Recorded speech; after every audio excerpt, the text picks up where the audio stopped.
Bienvenue pour ce nouvel épisode du podcast Canada Ouvre-toi. Aujourd'hui, l'épisode du jour va porter sur une interview.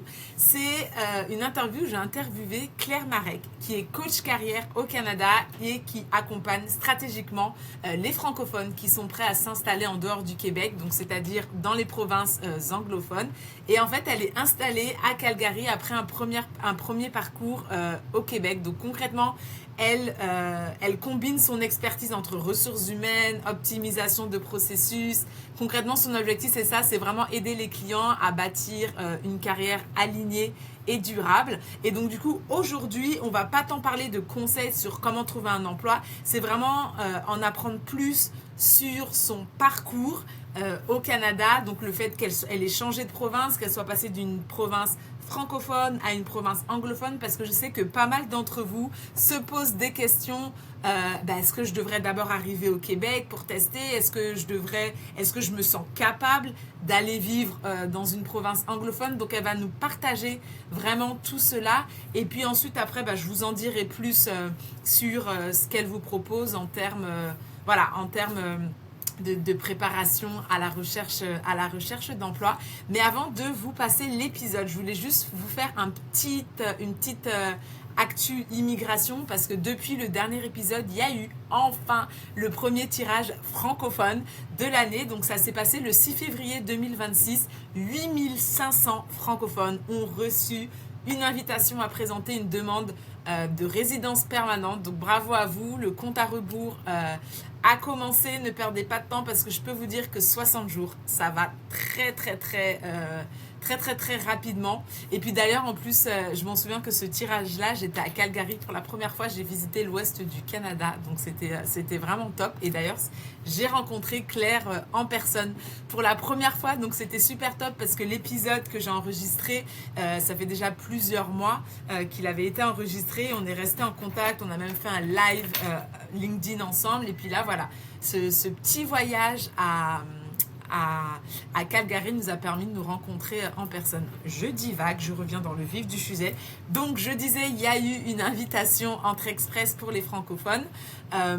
J'espère que la prochaine sera au mois de mars. On croise les doigts. Et puis autre grosse mise à jour du gouvernement, c'est concernant les catégories des rondes des ensembles d'Entrée Express. Comme vous savez, Entrée Express fait des tirages en fonction de son besoin, le besoin en main-d'œuvre, le besoin en compétences, et ces catégories sont mises à jour chaque année. Et ça y est, les nouvelles catégories ont été mises à jour. Donc certaines catégories ont été ajoutées, d'autres ont été retirées. Des catégories qui sont restées les mêmes, et en fait à l'intérieur même, il y a certains métiers qui ont été rajoutés, enlevés, bref, voilà, un peu changement, donc ça peut vous affecter. Et puis la dernière mise à jour que j'ai, c'est que je vais organiser à nouveau un atelier. Donc c'est l'atelier Déclic Express qui va se dérouler le 7 mars. Et en fait, c'est ça, pendant plusieurs heures. C'est pas une masterclass, hein, c'est pas un événement passif où vous êtes juste là à m'écouter parler. Là, c'est vraiment un atelier interactif. Donc concrètement, ce qui va se passer, c'est que je vous explique en fait comment fonctionne Entrée Express. Je vous donne des exercices à faire, on commente, on partage ensemble. Donc voilà, c'est super top. J'en avais déjà organisé un fin janvier, et puis là je vais en organiser un autre pour début mars.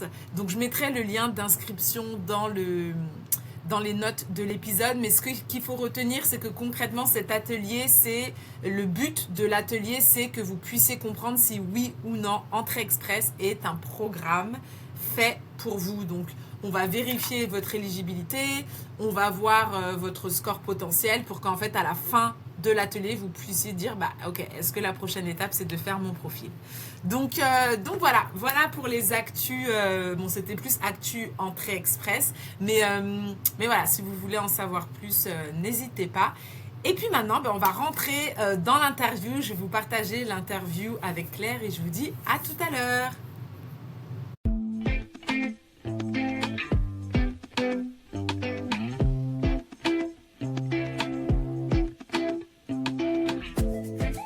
Bienvenue sur Canada Ouvre-toi, le podcast qui vous aide à mieux comprendre le système d'immigration du Canada. Vous avez comme projet de venir au Canada ou vous y êtes déjà et souhaitez y rester? Vous êtes donc au bon endroit. Je suis Laurence Mouilla-Vertueux, consultante réglementée en immigration canadienne et commissaire aux affidavits en Ontario. Mon objectif est de vous mener vers la clé qui vous ouvrira l'une des multitudes portes du Canada. Alors maintenant, plongeons-nous dans l'épisode du jour. Hello, hello, bonjour. Bonjour Claire. Bonjour Laurence, bonjour tout le monde. Comment ça va aujourd'hui ? Ça va super bien. Je suis ravie d'être là avec toi sur ton podcast Canada Ouvre-toi. Merci d'avoir accepté l'invitation. Comme je te disais, ça fait déjà un moment en fait que je te suivais et j'avais vraiment envie d'en savoir un peu plus sur toi. Donc c'est vraiment cool qu'on ait pu se connecter. Mais pareillement, tu vois, je te suivais aussi et j'avais envie de connaître. C'est un de mes plaisirs sur LinkedIn, c'est de rencontrer les gens qui ont l'air d'avoir une super vibe, donc ça fait trop plaisir. C'est ça. Et puis pour ceux qui nous écoutent, en fait, il se trouve qu'avec Claire, on est dans le même pays, donc on est toutes les deux au Canada, mais on est séparés par des milliers de kilomètres, parce que moi, je suis en Ontario et elle est dans la province de l'Alberta. Donc elle nous racontera un peu plus comment elle a fait pour arriver jusqu'ici. Dans les montagnes, ouais. C'est ça. Je voulais aller plus loin, mais il y avait les montagnes qui bloquaient. Voilà. Du coup, Claire, je vais te laisser te présenter. Donc, est-ce que tu peux nous dire un peu, déjà, j'ai déjà révélé que tu étais en Alberta, mais peux-tu nous dire un peu ce que tu fais et puis surtout, qu'est-ce qui t'a amené jusqu'au Canada ? Ouais, écoute, donc moi c'est Claire et je suis française d'origine, bretonne plus précisément, et ça fait 4 ans que je suis au Canada. J'ai commencé par un PVT et puis là je suis avec une résidence permanente depuis 2 ans à peu près, donc l'année prochaine c'est la citoyenneté canadienne. Wow.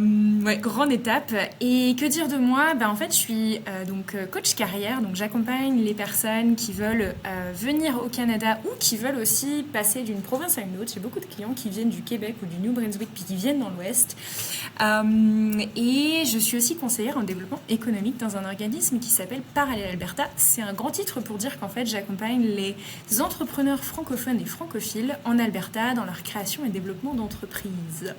Et puis sinon, niveau parcours, j'ai un diplôme d'ingénieur en ce qu'on appelle génie industriel ou optimisation de processus de France. Et c'est ça. Puis j'ai eu un parcours en ressources humaines au Canada jusqu'à développer mon entreprise et puis travailler en tant que conseillère en développement économique.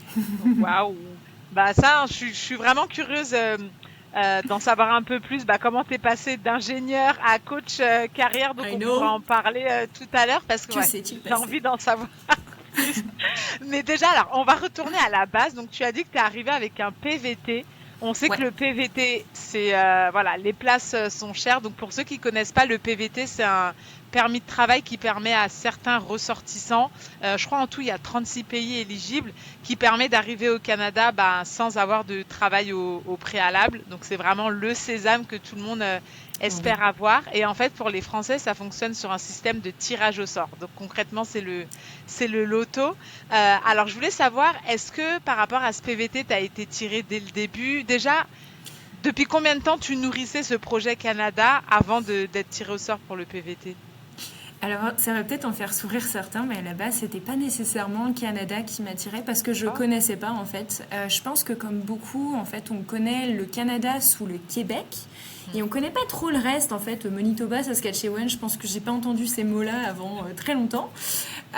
Et en fait, moi, ce qui m'attirait, c'était les États-Unis. J'y ai un petit peu voyagé, c'était absolument incroyable. Et puis, en voyageant après mes études, j'ai rencontré des Canadiens. Puis je connaissais pas trop le pays, j'en ai appris des choses, puis je me suis dit tiens donc pourquoi pas. Et puis en faisant mes recherches en fait je me rends compte que déjà Canada, États-Unis on est quand même pas mal proches, donc pourquoi pas. En fait j'ai eu cette idée de prendre un visa visiteur et d'aller faire du bushing. Notamment en Alberta dans un ranch. Donc ça c'était en 2020. 4 avril 2020, je devais décoller pour l'Alberta, Edmonton plus précisément. Et il y a un truc qui s'est passé, je ne sais pas si vous avez entendu parler. Il y a un truc, Voilà, incroyable. Le Covid, et donc pas pu partir. Donc là, je me suis retrouvée, c'est ça, un peu plantée avec des rêves qui sont un peu comme, ok, je voulais aller tester, voir si ça me plaisait, puis là, un petit peu freiné. Et puis, je me suis réinventée, voilà, j'ai fait des trucs en attendant, est-ce que je retrouve un job, fallait aller à Paris, je suis là comme, non, c'est pas vrai, je veux pas aller à Paris, moi je suis au bord de mer, c'est non. Et finalement... donc j'ai fait de la radio communautaire, j'ai créé mon entreprise aussi de coaching académique, donc j'aidais les gens en fait à apprendre. Ok. Et le PVT en fait à cette époque-là, il y a un truc qui s'est passé, c'est que c'était plus sur tirage au sort. C'était basé sur l'offre d'emploi. En fait, à cette époque-là, il fallait exceptionnellement avoir une offre d'emploi pour pouvoir du coup être sélectionné au PVT. Donc je tente plein de trucs à ce moment-là. Je me dis, j'ai quand même envie d'aller au Canada. À la PVT, ça peut peut-être le faire. Donc, j'essaie de postuler un peu partout. Québec, Alberta. Et, plan A, plan B, plan C, ça marche pas. Zut.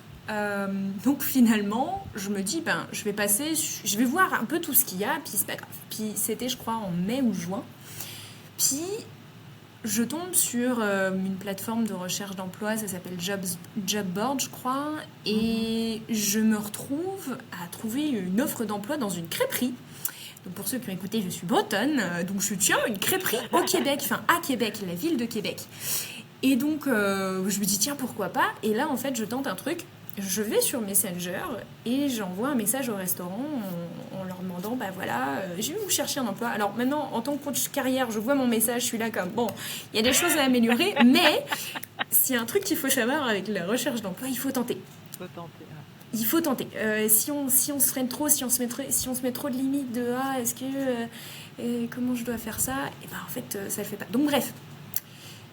J'envoie le message, 20 minutes après je reçois, ou 30 minutes après je crois, je reçois un message. Salut Claire, viens, on se fait un appel. T'es dispo? On parle.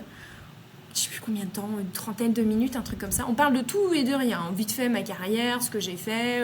Elle me parle de sa fille qui fait du cheval. Super sympa. Et à la fin de la rencontre, elle me dit, tu viens quand? Oh. Donc moi je suis là comme, j'y crois pas. J'y crois pas, Laurence. Je n'y crois pas. Un petit message Facebook. Ouais. Oui, j'y crois pas. Donc, bref, je lui explique le processus. Je raccroche. Je fais, c'est pas vrai que j'y crois pas. 2 heures après, je reçois l'offre d'emploi. Mais je crois que dans la foulée, j'envoie ça au gouvernement. Puis 24 heures après, je reçois mon invitation à faire mon demande de PVT. Incroyable.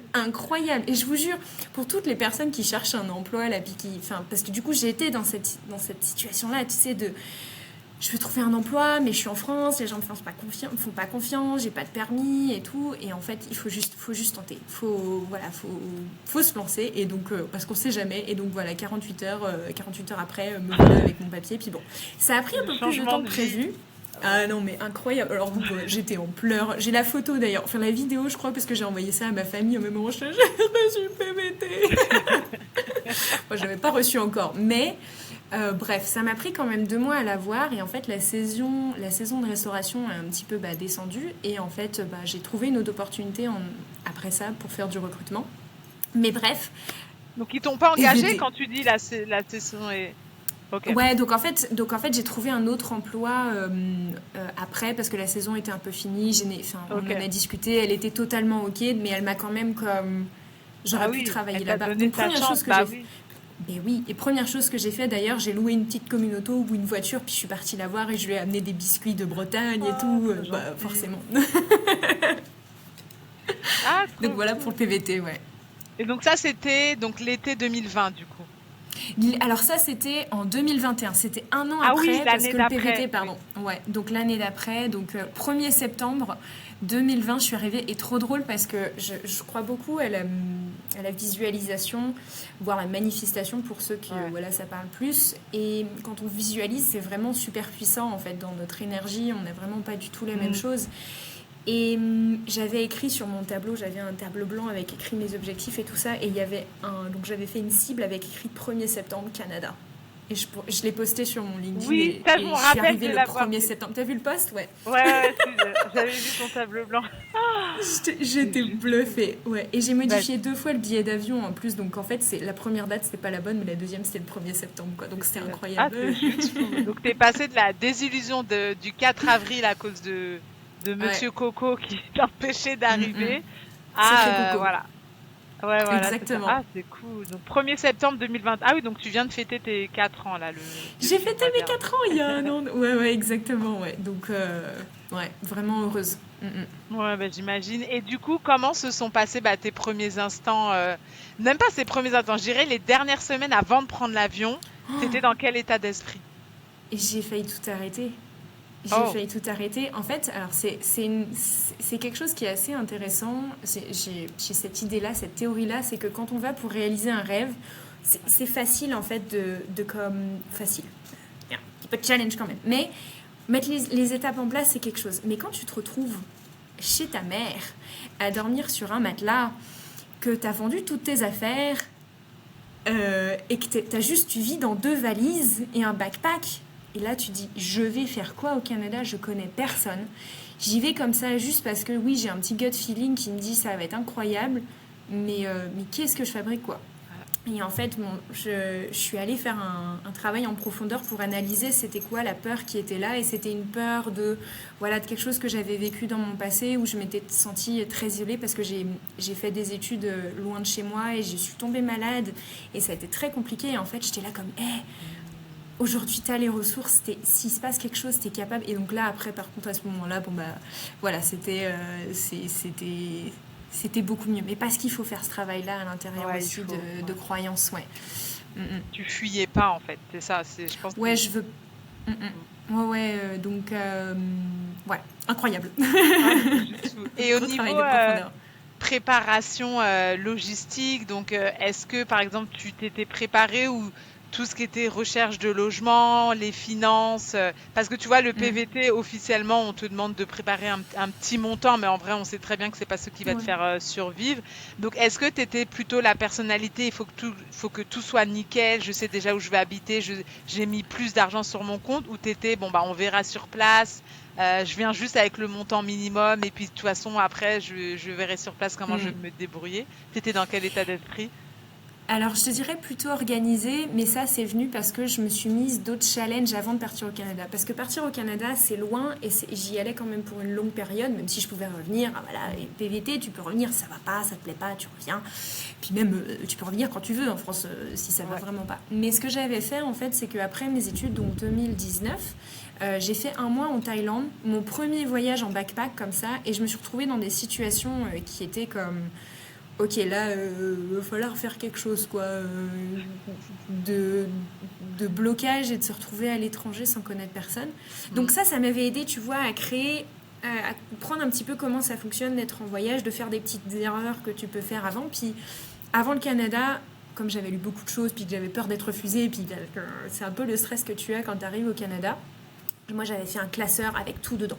Tout ce qui Ok. s'était passé, la première offre d'emploi avec la crêperie, ma nouvelle offre d'emploi en tant que recruteuse. J'étais super carrée, ouais.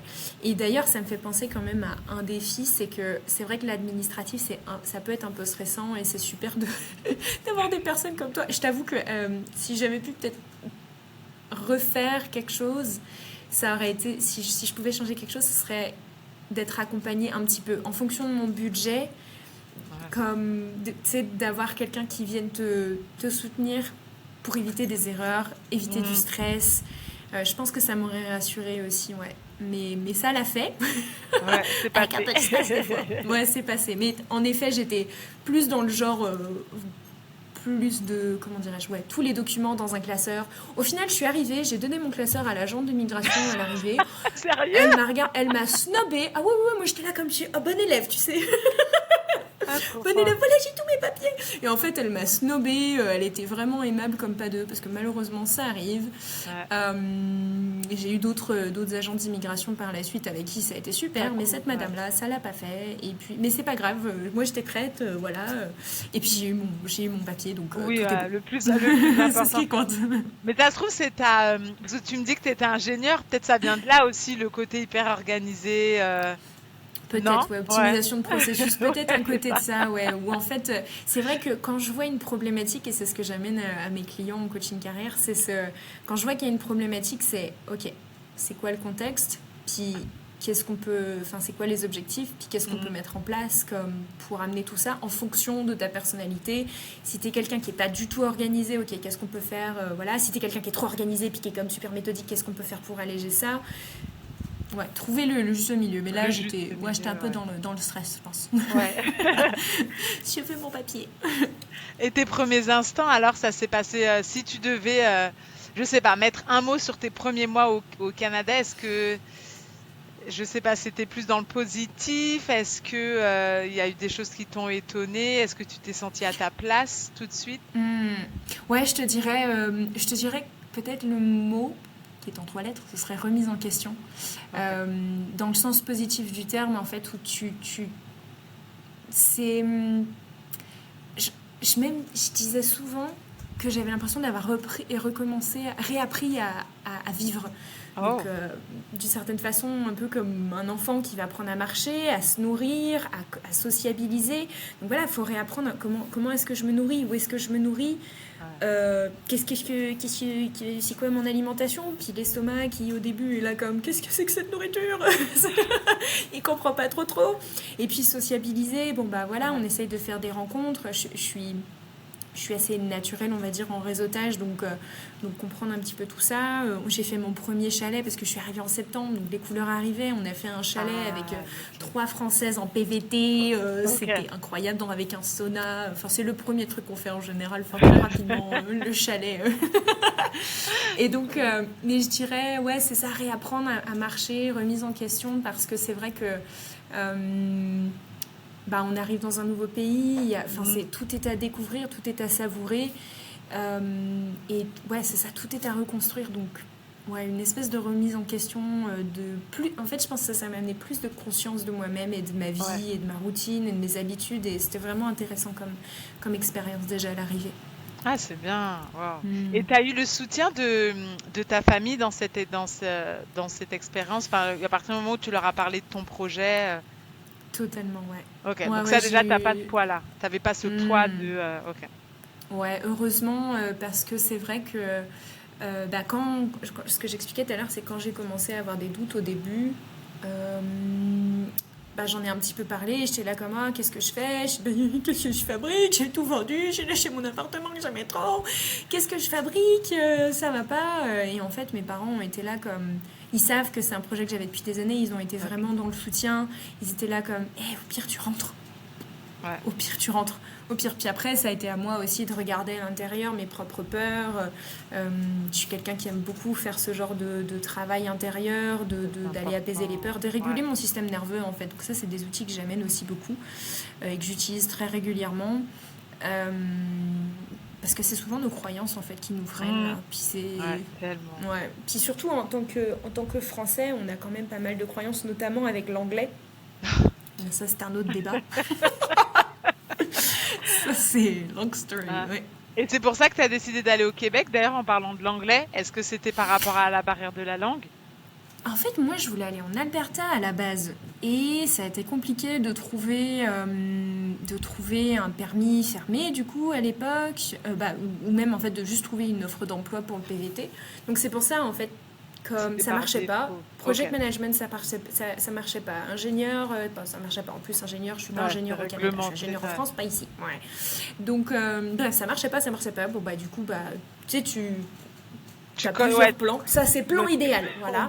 on barre, ouais. Et au final, j'y suis pas non plus aujourd'hui, hein, mais je m'éclate plus que je pense que ça m'éclate plus que je fais aujourd'hui que ce que j'avais en tête il y a des années, quoi. Donc la vie Ouais. m'a amené dans le Ça bon. guide. Je pense que c'est intéressant Ouais, c'est ça, d'être au Québec pour commencer, parce que j'étais toute seule, je connaissais personne. Il y avait une personne que je connaissais parce que quelqu'un la connaissait, mais je la connaissais pas vraiment non plus. Ouais. Donc bref, je pense que le Québec, j'y suis surtout allée par opportunité.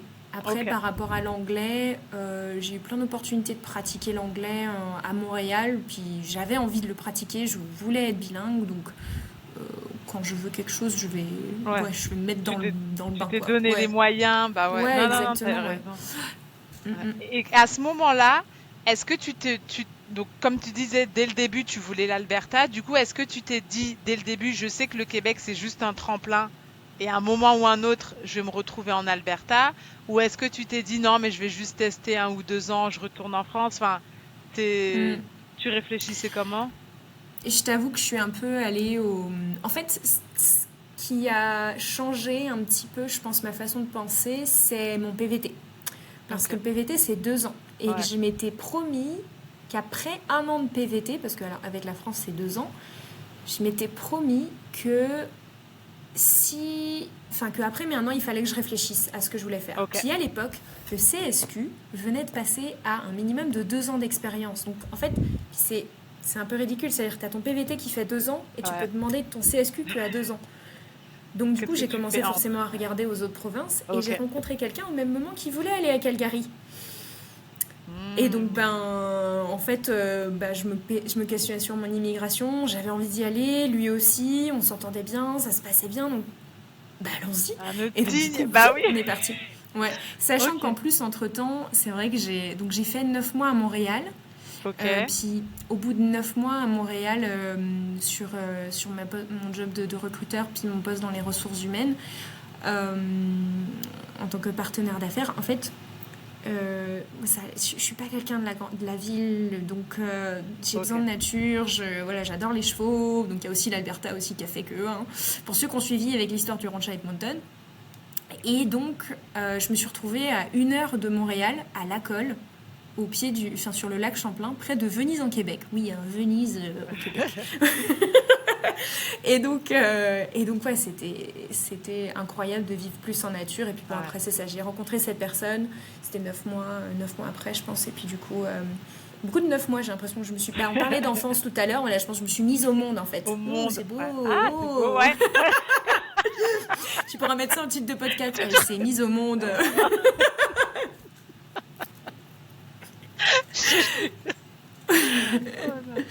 Et donc du coup l'Alberta, et puis c'est ça, mars 2023 je suis arrivée, on a fait un road trip de 15 jours, on s'est arrêté dans chaque province. Waouh. Vous avez conduit du coup la voiture pleine à craquer, et on s'arrêtait, c'était super, Ah, même ça, je trouve que c'est une belle expérience de pouvoir traverser le Canada en voiture. Totalement, En hiver, quand on est arrivé dans les plaines, c'était un peu space. Ah oui, parce que c'est pas... avec le vent, le verglas, les camions qui... qui pensent qu'ils sont seuls sur les routes.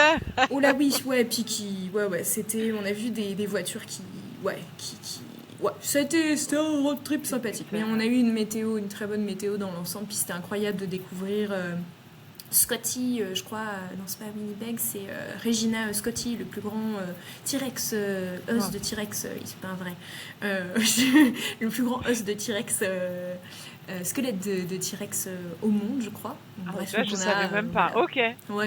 Nous non plus, mais on a découvert. Ils aiment beaucoup au Canada le plus grand truc du monde. À Sudbury, t'as la plus grande pièce de nickel au monde. Alors elle est grande, c'est vrai, mais. Et puis après, t'as Calgary, the greatest outdoor show on earth avec le Stampede. Trop fort. Ils aiment bien les grands trucs. Je te jure. Ah, c'est cool. Donc là, au final, tu vois, tu avais prévu d'arriver avril 2020 en Alberta et puis tu y arrives 3 ans plus tard, du coup.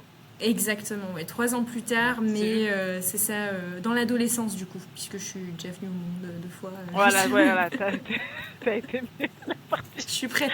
La partie rébellion...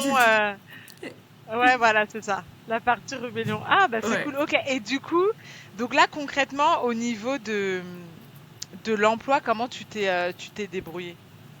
Parce que t'es parti, c'est comme si vous repartiez à zéro tous les deux. Ouais, totalement. On est vraiment repartis à zéro tous les deux. Lui travaille dans les TI, donc ça a été d'une certaine façon un peu plus facile pour lui. Mais il y avait le challenge de l'anglais.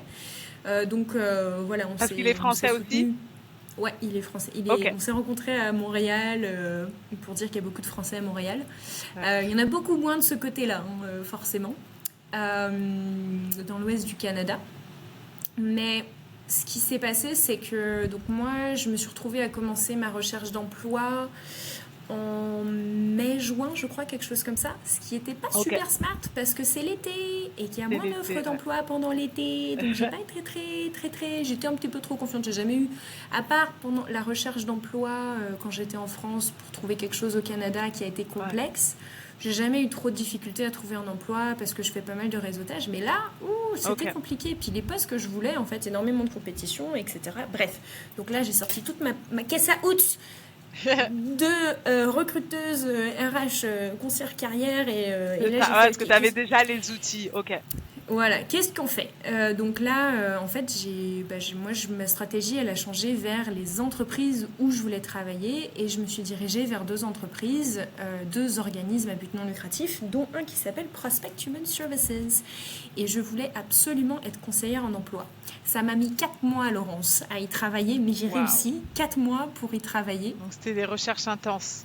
Ouais, j'ai sorti toutes les caisses à outils. Puis pour la petite anecdote, je rigole souvent en disant que si vous regardez les portes d'entrée de Prospect, vous verrez en fait toutes mes traces de pieds parce que j'ai essayé de rentrer partout, vraiment partout. J'ai contacté partout et j'ai contacté tout le monde et en fait, ça l'a fait super bien. Il y a eu un poste, donc j'ai été en fait career advisor bilingue.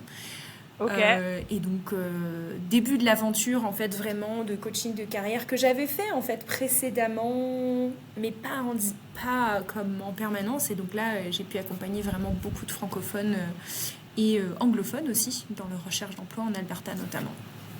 Ah nickel. Ouais. Alors attends, j'ouvre la parenthèse, il y a Riverside qui m'envoie un message en disant Claire Marek a ouvert Riverside dans d'autres tablette, demandez Ask Claire Marek to close all other browser tabs open with Riverside. Ok, parfait. Donc du coup voilà, donc t'as réussi à obtenir ton emploi et à ce moment-là, donc là ton PVT il te reste moins d'1 an déjà. Ouais, alors c'était en parallèle, ouais. En fait, quand est-ce que j'ai commencé? Oui, donc mars 2023, il me restait à peu près 6 mois.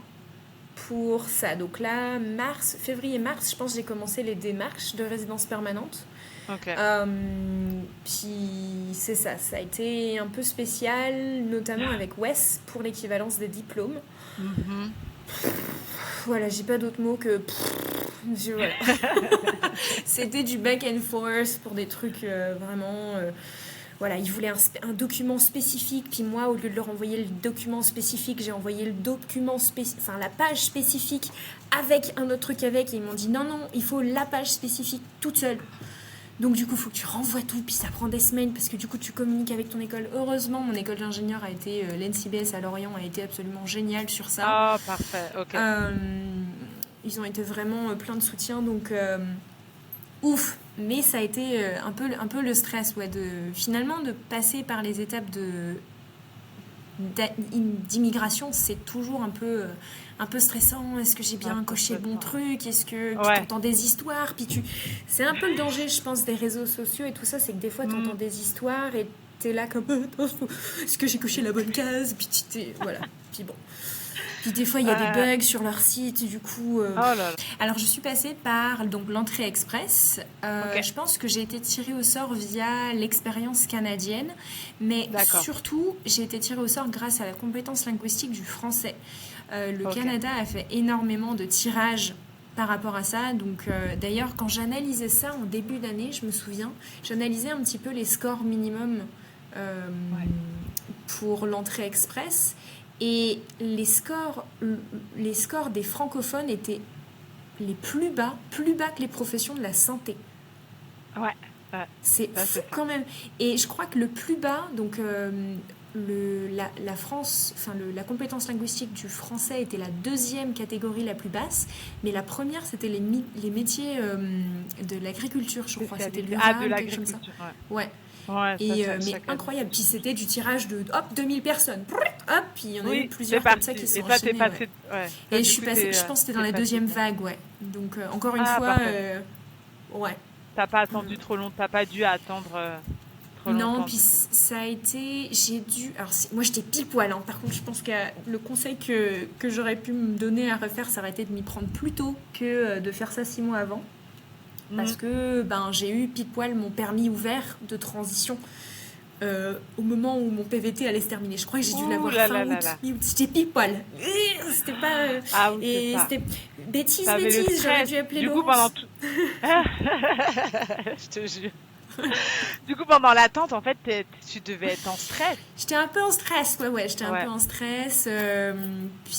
Puis en plus, à cette époque-là, j'étais encore en recherche d'emploi, en fait. Ah Parce oui, que donc ça j'ai dû rajoutait une pression. signer. Ouais, j'ai dû signer avec Prospect fin août, début septembre.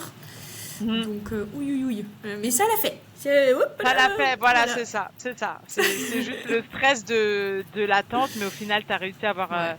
la résidence permanente. Et puis pour ceux qui se demandent ce dont elle parle pour le permis transitoire, c'est que si vous êtes déjà au Canada avec un permis de travail qui va bientôt expirer et que votre demande de résidence permanente, elle est en cours, on a le droit d'obtenir un permis de travail qui va vous permettre de continuer à travailler après l'expiration. Donc tant mieux. Au moins, voilà, tu as réussi à avoir tes papiers. Maintenant, tu peux te projeter Totalement, vers ouais. la citoyenneté Mhm. tranquillement, en fait. Ouais. C'est J'ai surtout encore ça. 3 années là, ouais. Ok. Et donc, du coup, donc là, voilà, donc tu as trouvé un emploi. Mais là, en même temps que tu nous as quand même expliqué en présentation que bah, t'as ton business, tu as ton propre business de coach carrière. Alors, est-ce que tu peux nous parler un peu de ça, de ton parcours Ouais. entrepreneurial? Qu'est-ce qui fait que tu te sois lancé? Et puis, comment tu fais en fait pour jongler entre les deux? Ouais. En fait, ce qui s'est passé, c'est que donc j'ai commencé à Prospect donc septembre 2023. Et puis l'esprit entrepreneurial, je l'ai depuis des années. Bah, j'avais fait mon entreprise de coach académique, puis j'ai fait beaucoup de tutorat aussi, donc de comment on appelle ça, enseignement à domicile. Ouais. Et c'est vrai que ben en fait voilà, je réfléchissais un petit peu comment je pourrais mettre, qu'est-ce que je pourrais faire. Puis j'ai des gens qui m'ont contacté sur LinkedIn, je publiais un petit peu et on m'a dit est-ce que tu peux nous aider, ton parcours bah voilà, il m'inspire, je veux faire ça, enfin je veux passer au Canada aussi, puis l'Ouest et tout. Je me suis dit tiens pourquoi pas. Et donc j'ai entamé un programme un incubateur en fait Ok. d'entreprise avec un organisme qui s'appelle Momentum. Et puis voilà, j'ai développé mon entreprise qui avait une forme un tout petit peu différente à l'époque, mais l'idée c'était vraiment d'accompagner aussi les personnes à venir au Canada. Alors pas les personnes qui étaient résidentes de l'Alberta, parce que ça je le faisais au travers de Prospect Human Services, Ok. mais moi mon objectif c'était vraiment d'aider les gens à venir soit en Alberta ou dans l'Ouest plus généralement, ou à venir au Canada en fait. Donc c'est ça, puis j'ai commencé à publier un peu plus sur LinkedIn, ça a pris un petit peu. Et puis mon contrat à Prospect s'est terminé cette année, donc bah, on dirait que j'ai vraiment des dates. Mars et septembre pour moi c'est des grosses dates, j'ai l'impression.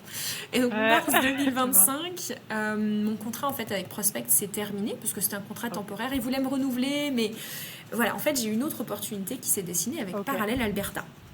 J'avais un petit peu collaboré avec eux. En fait, Parallèle Alberta, eux, ils accompagnent les entrepreneurs dans leur création et développement d'entreprise. Ils accompagnent aussi d'ailleurs les chercheurs d'emploi francophones et francophiles. Donc bref, je me suis dit, c'est pas mal aligné avec vers où que je veux m'en aller. Et puis, ce que j'aime beaucoup dans l'accompagnement des entrepreneurs, c'est tous les jours, je vois des gens qui sont passionnés, qui sont créatifs. Et c'est vraiment incroyable de rencontrer des gens qui sont dans cette énergie-là. C'est des projets tous différents les uns que les autres. J'ai adoré faire ça aussi en tant que coach carrière. À Prospect, la seule différence quand même, c'était que les gens arrivaient souvent sans être préparés. Et c'est pour ça que j'apprécie au travers de ma business apporter cette préparation-là. Parce que je vous jure, je voyais des personnes qui arrivaient en Alberta. Ils ne savaient pas que l'Alberta c'était l'anglais et que ils avaient vu, il y a des personnes des fois ils regardaient une vidéo sur TikTok qui sont venues après, donc et ils arrivaient, et c'est terrible parce que moi je voulais les aider et c'est compliqué d'aider, voilà pour l'anglais etc, ça pouvait être un petit peu challengeant. Donc c'est ça, en fait, la création d'entreprise, de mon entreprise, et puis l'accompagnement des entrepreneurs aujourd'hui, c'est vraiment... En fait, ce que je dis aujourd'hui, c'est que je fais rayonner la carrière des personnes. Je les aide à faire rayonner leur carrière, et la carrière, ça peut être au travers de l'emploi ou de l'entrepreneuriat.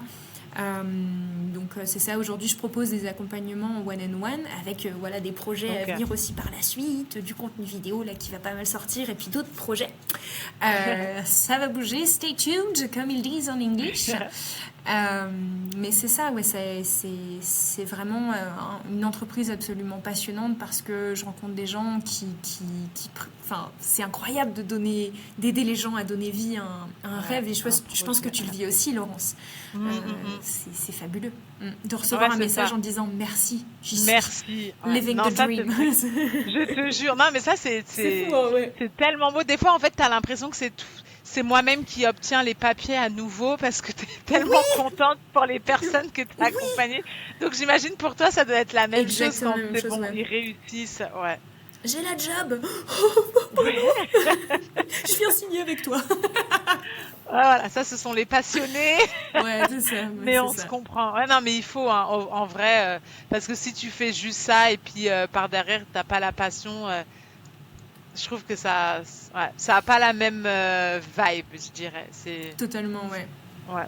Il faut vraiment aimer. Enfin, je pense qu'il faut aimer le domaine, et puis il faut aimer les gens de manière générale. Je trouve que c'est non négociable. Totalement, ouais. Ouais, puis il faut toujours, je pense que ce qui est intéressant quand on a des gens qui sont vraiment bloqués, c'est dans l'accompagnement, ce que j'adore, c'est trouver des solutions. Parce que oui, je pense que quand ça fait des années, puis beaucoup de personnes qu'on accompagne, on a la structure, on sait comment conseiller, qu'est-ce qu'il faut faire. Ouais. Mais des fois, il y a des cas particuliers, et ça, c'est passionnant de se dire, ok, alors attends, qu'est-ce qui va pas? Comment est-ce qu'on peut améliorer? Et là, on rentre dans une... Là, c'est mon côté ingénieur en optimisation de processus qui est là comme... Alors, c'est quoi les KPI? C'est quoi les indicateurs de performance? Vas-y, dis-moi, t'as combien d'ouvertures? C'est quoi les rejets? Ouais. C'est passionnant. Non, il faut. Et le fait que... parce que là, tu dis, voilà, t'aides les francophones. De manière générale, parce que officiellement, on dit que Calgary, c'est considéré comme une communauté francophone accueillante.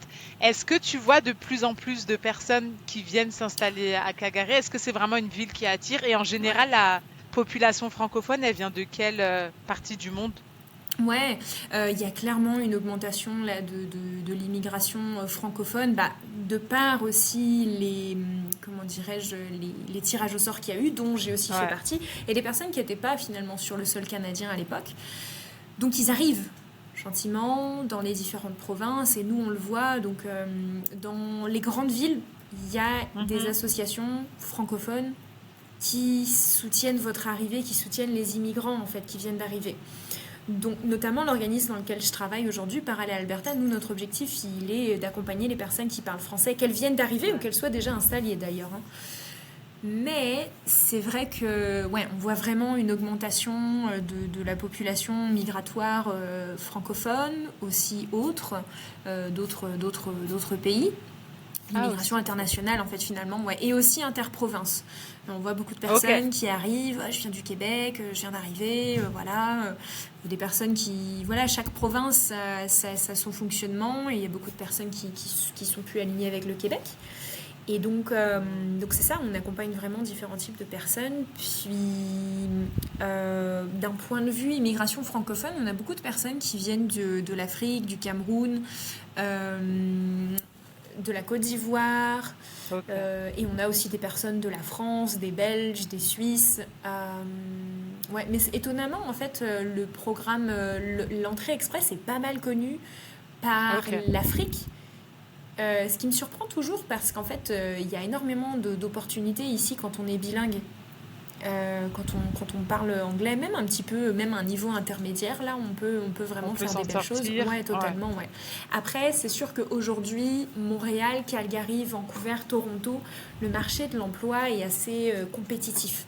Donc, ça fait que quand on arrive dans une ville, dans une grande ville, il va falloir sortir ses arguments de vente et sortir du lot, et le réseautage va être super important. Donc, tout ça pour dire qu'il y a des opportunités, et puis il faut juste bien s'adapter et comprendre le fonctionnement local, en fait, qui est différent d'une province à une autre, d'ailleurs. Quand on est arrivé en Alberta, on a refait une immigration, pas que pour la recherche d'emploi, mais c'était une autre immigration, parce que c'est des nouveaux ordres professionnels, c'est des nouvelles boutiques, une mentalité qui est différente. La mentalité québécoise est un peu plus francophone, je dirais. Ici, on est plus dans le...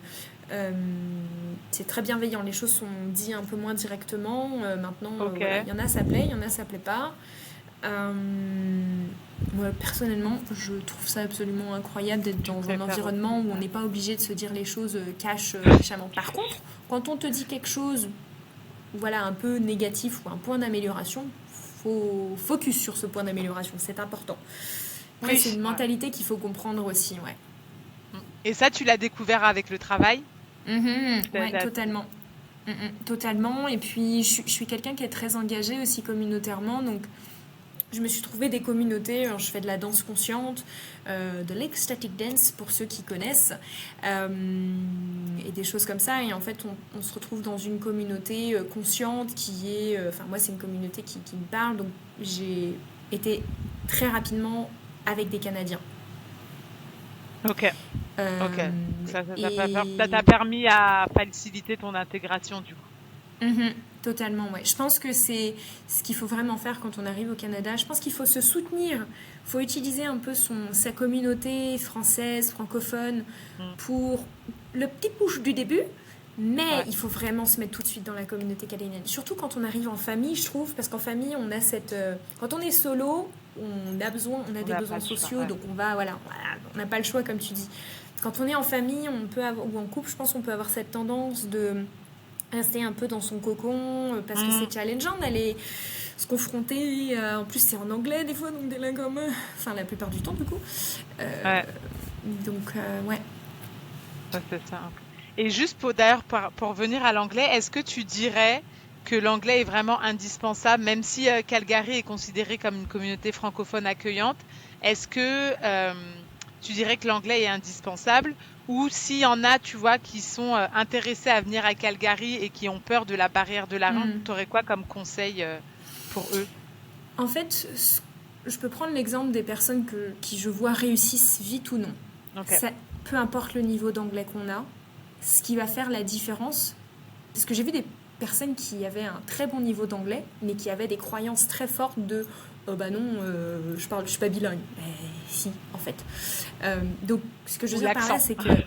oui, alors là, l'accent, il l'adore ici, donc l'accent, ça devrait être le dernier de nos tracas, d'une certaine façon, mais en tant que Français francophone, on a cette croyance de, pour être bilingue, être bilingue, ça veut dire être comme un natif, en fait, mais non, pas du tout.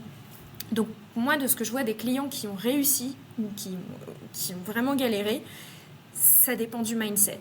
Est-ce que tu es prêt à te mettre dedans, à parler anglais, à te mettre à te remettre en question, à essayer, à comprendre, à questionner, à peut-être te faire accompagner? Ça va faire la différence. Parce que c'est sûr que si on parle que le français, c'est vraiment un enjeu dans la recherche d'emploi. Mais si on est bilingue, c'est une force. Écoutez bien. Je vais répéter. Mettez en repeat. C'est ça, ouais. Non, mais c'est vrai, parce que je vois, il y en a plein qui se mettent des barrières par rapport à ça, qui n'osent pas aller en dehors du Québec parce qu'ils se disent mais non. Et en fait, après, quand ils testent leur anglais, tu vois qu'ils ont niveau 6/10 et tu te dis mais t'attends quoi en fait? C'est les croyances. Qu'est-ce qui t'empêche d'y aller? Ouais.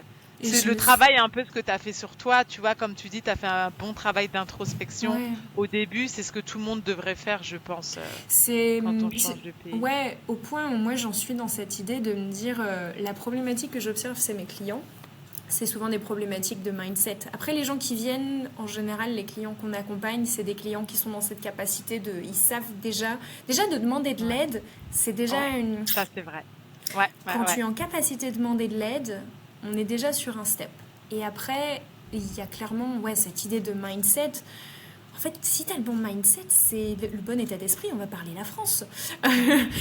Si tu as le bon état d'esprit, tu peux faire tout ce que tu veux. Tu peux atteindre tout ce que tu veux. Ça veut pas dire que ça va être facile, Mais ça va être beaucoup plus facile que si tu dis, oh, j'ai un rêve, mais comme je le fais pas, je l'atteins pas, donc c'est ça, ouais. Ça, c'est ça. Mindset, c'est Alors, important. et du coup, en parlant de mindset et de rêve, est-ce que là, si tu devais faire la rétrospective de tes 4 années, il y a des moments qui ont été beaucoup plus difficiles pour toi? Est-ce que tu as rencontré des gros défis?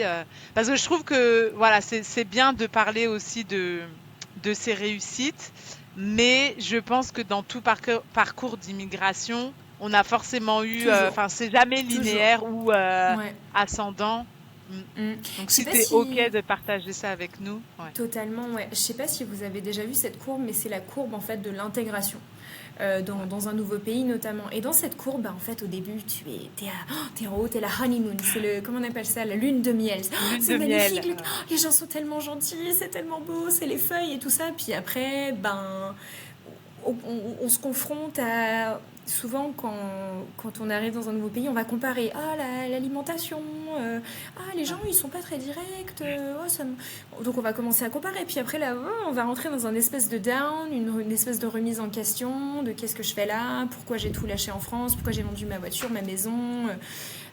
J'ai laissé tous mes amis là-bas, ma famille me soutient pas, qu'est-ce que je suis en train de faire ici, puis je connecte pas avec les Canadiens, je connais personne, puis j'ai pas envie de rester, enfin bref, bon, il peut y en avoir plein, donc là on est vraiment dans le creux de la vague, et puis après, ben là ça va dépendre de votre capacité de résilience, qu'est-ce que je vais mettre en place pour remonter petit à petit. Ok, l'alimentation, ouais, mais en fait, est-ce que tu t'es informé sur l'alimentation? Peut-être que tu peux retrouver de la crème fraîche. D'ailleurs, si vous regardez sur les groupes Facebook, c'est la question des Français. Est-ce que vous savez où est-ce que je peux trouver de la crème fraîche?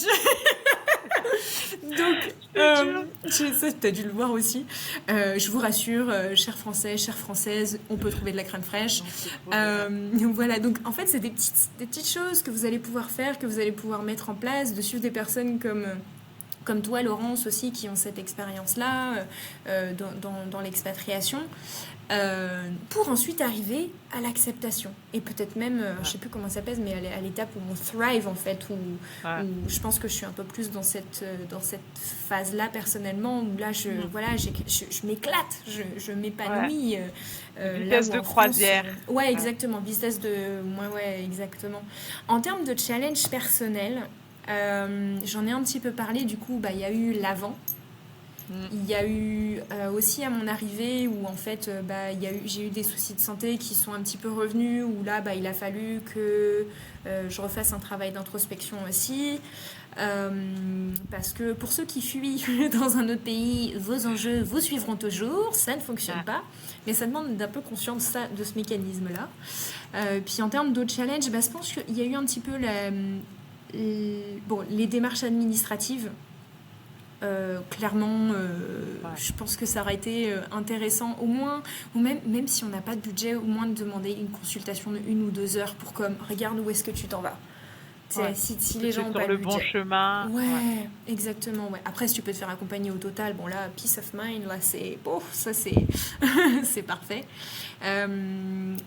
Je pense qu'un autre gros challenge que j'ai eu aussi, c'est Montréal, d'être en grande ville où en fait il y a une part de moi qui vivait ça un peu comme un échec, de ne pas me sentir si bien à Montréal, quand tout le monde était là comme Montréal c'est trop cool, c'est trop cool, c'est trop cool, puis moi je suis là comme ouais mais en fait moi oui ça a été chouette au début, mais moi je suis rentrée dans le down en fait. Et donc là t'as 2 solutions, soit tu dis c'est un échec, ça se passe pas bien, soit tu dis en fait le Canada c'est pas que Montréal.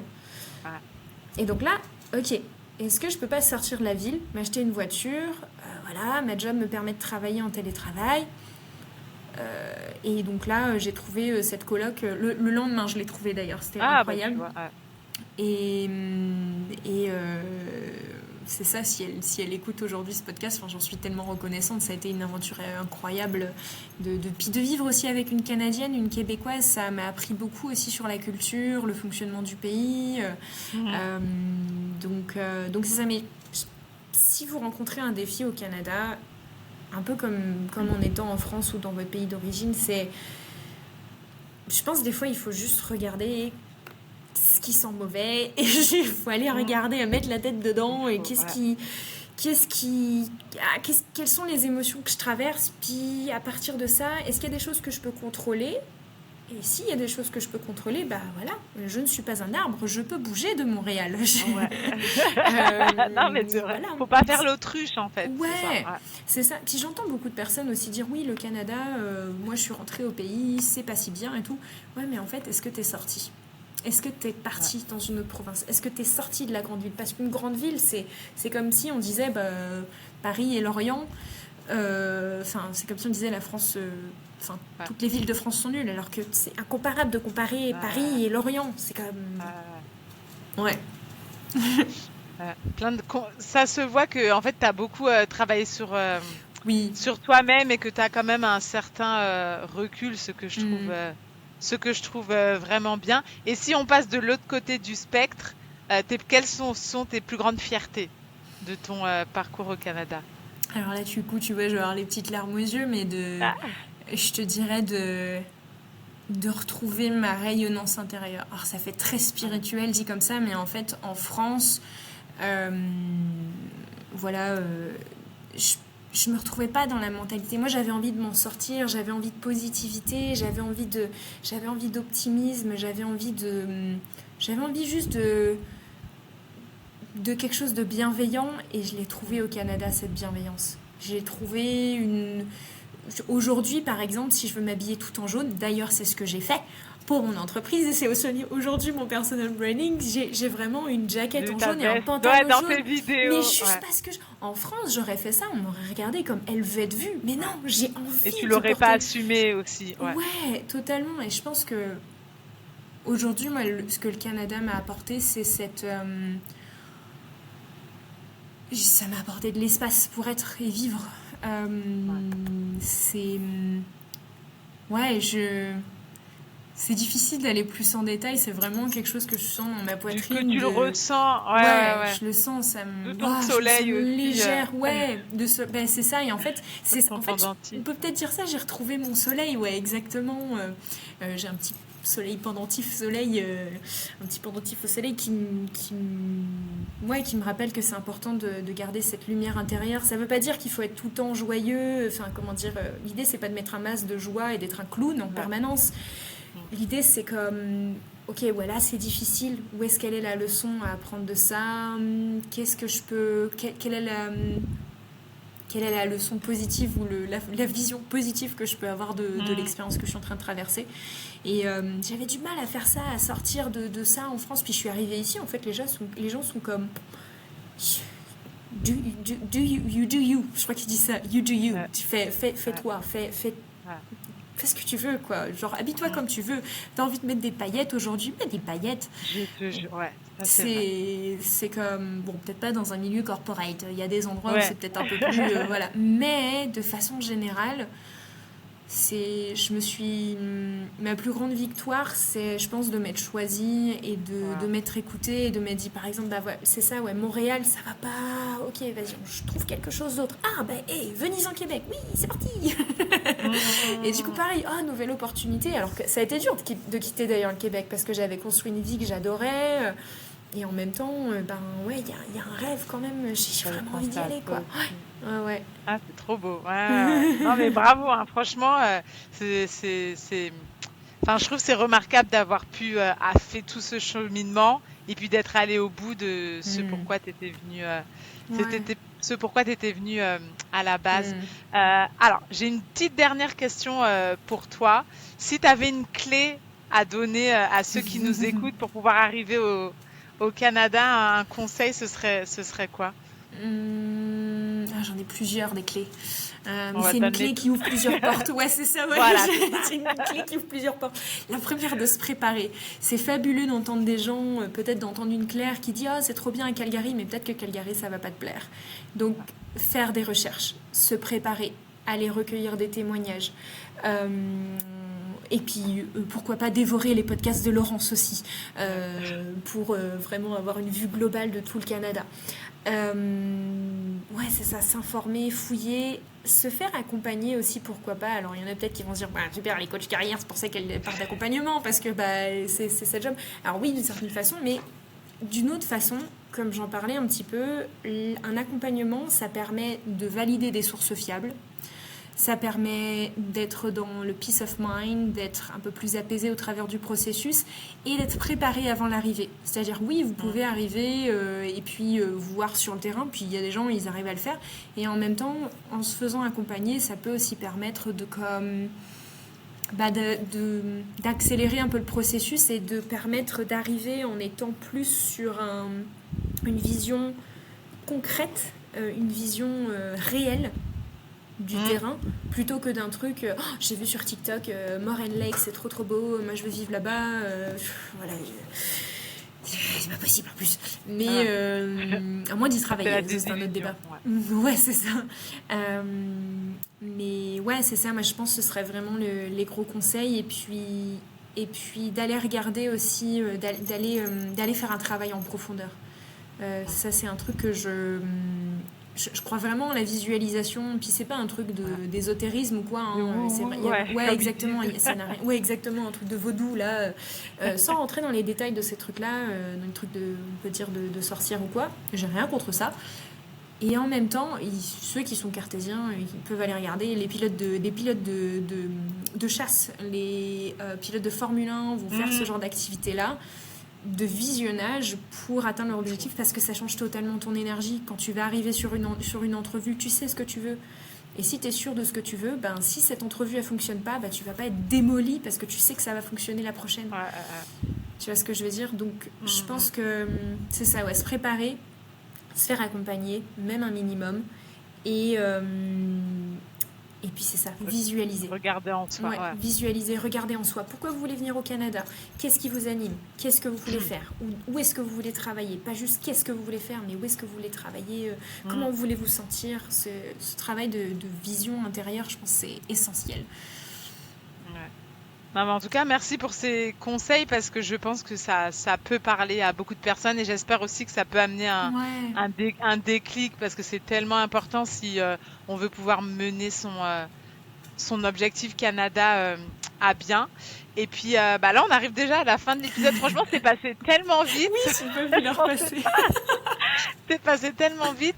Mais alors, je sais pas si tu as un dernier message, mais en tout cas, je voulais te demander pour ceux qui aimeraient te retrouver, ou déjà où est-ce qu'ils peuvent te retrouver, parce que je sais que voilà, auprès des personnes que j'accompagne, je sais qu'une des premières interrogations, c'est comment faire pour trouver un emploi, comment connaître comment on appelle ça, le marché, la culture canadienne par rapport. Voilà. Donc, s'il y a des personnes qui auront besoin de ton conseil et qui ont réalisé que oui, il faut se faire accompagner, où est-ce qu'on peut te retrouver? Alors, je suis très active sur LinkedIn, et puis sinon si vous tapez mon prénom Claire Marek sur Google, vous allez me retrouver. J'ai travaillé mon SEO, donc normalement ça devrait le faire.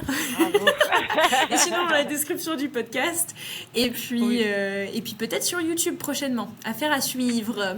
Restez connectés. C'est ça. Et puis surtout une autre chose aussi, Claire reviendra. Restez connectés aussi pour vous donner des conseils sur la recherche d'emploi. Donc voilà, mais en tout cas, Claire, merci beaucoup pour toute cette sagesse, tout ce partage d'expérience. En tout cas, ton rayonnement intérieur, je trouve qu'il se voit et il se transmet à l'extérieur. Donc voilà, tu as fait un bon travail sur toi-même. Ah, merci beaucoup. Non, c'est vraiment l'aventure canadienne. Je pense qu'il y a plein de choses qui peuvent nous développer, nous amener à notre prochaine étape de vie, à notre prochaine version, vraiment, en tout cas une version plus bienveillante envers soi. Donc c'est ça, c'est vraiment mon objectif au travers des contenus que je fais, c'est de vous proposer, je veux vous aider. Voilà. J'ai vu tellement de personnes arriver ici en étant non préparées, et c'est la désillusion, alors que ça peut être un rêve qui peut être vraiment très aligné avec vos objectifs, et c'est ça. All the best pour la suite, pour toi qui travailles ton projet au Canada. Merci. Passe une bonne fin d'après-midi. Au plaisir, bye bye. Bye bye. Donc voilà, j'espère vraiment que le parcours de Claire vous a plu, que ça vous donne envie. J'espère que d'aller explorer les autres provinces, que ce soit Calgary ou les autres provinces et territoires en dehors du Québec. Et puis comme je vous l'avais mentionné et comme elle l'a mentionné elle-même, Claire, voilà, elle a aussi cette touche en plus de travailler à Parallèle Alberta, c'est qu'elle est aussi coach carrière et elle accompagne, comme j'ai dit, tous les francophones qui sont prêts à s'installer en dehors du Québec. Et du coup, en fait, à travers ces accompagnements, ces lives mensuels sur LinkedIn et puis ces contenus qui sont super inspirants, vous la verrez, elle est hyper dynamique et elle est hyper rayonnante. C'est vraiment ça, je vous jure, c'est vraiment ça. Ben, en fait, elle encourage vraiment à oser explorer, voilà, au-delà des sentiers battus avec une joie, mais vraiment incontestable. Voilà pourquoi elle s'habille toujours en jaune, parce que c'est vraiment un rayon de soleil. Et puis voilà, si vous voulez en savoir plus sur Claire, prendre un café virtuel avec elle, je vous mets dans les notes de l'épisode son lien pour que vous puissiez la rencontrer. Vous allez voir, c'est une pépite. Donc voilà, donc merci encore à Claire, j'ai vraiment apprécié.